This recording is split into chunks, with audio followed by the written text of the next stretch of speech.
It started out with hearing about it from other peers and hearing about it from research professors and sort of this idea of, gee, we ought to be training our students to be using something that's part of what they're going to need in the future. So.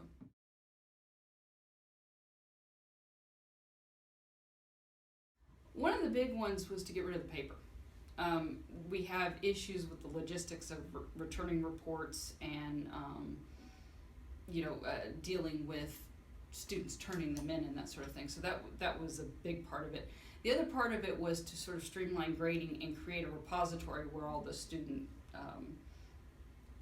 work was, so that we could get back to it.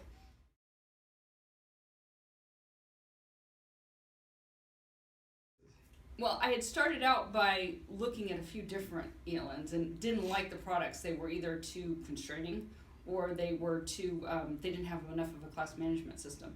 And so then from talking to the LabArchives reps, I realized that their product was more wide open and it had a better management system in order to connect the students together.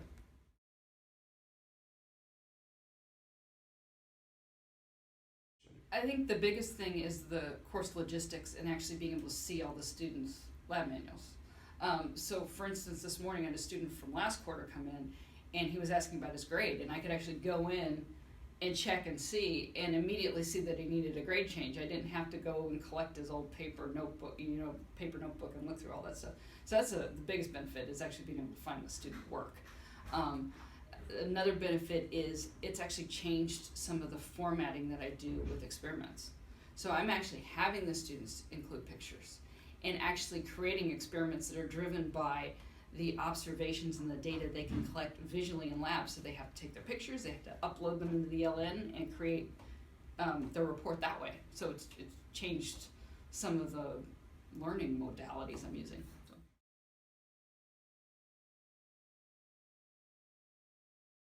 I think for the TAs, they don't have any paper to carry around anymore. And they also don't have to return anything to the students. The students just log on and they get their work back to them. For the students, the comment that I see most often is their work gets much more organized. And they actually have all of their data in one place. And they like that. They have sort of an initial jarring experience going from paper into this electronic world. But once they get into the electronic world, they buy into it pretty quickly.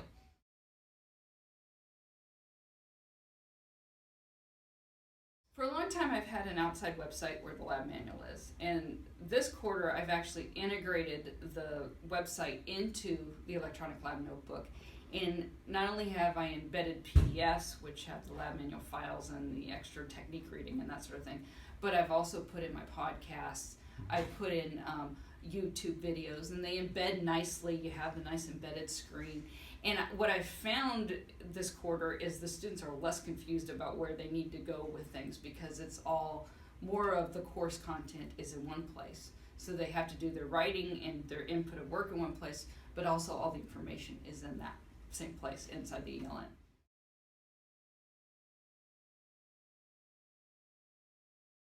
I would recommend LabArchives for this sort of lab instruction.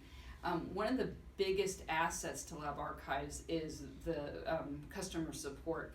When students are having issues, the support always answers them, and answers them very quickly. Within an hour, I sent something today where a student was having a minor issue, and immediately the response came back to asking the students for more information. So that's a big plus when you're working with students, and if you can't get right back to them, they start to panic. And having a support that will look into things immediately.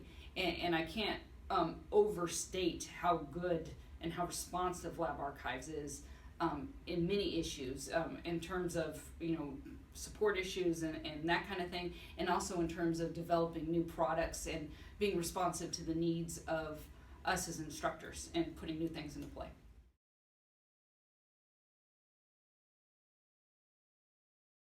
Okay, so we started out, the first quarter we used it, we had about 200 students. And then the next quarter, which was winter quarter, was that same group of students. When we went into spring quarter, we went up to about 1,200 students in our class. And then the following year, both GChem and OChem were using the Electronic Lab Notebook. So we had about 1,000 students in OChem and about 1,600 students in GChem every quarter.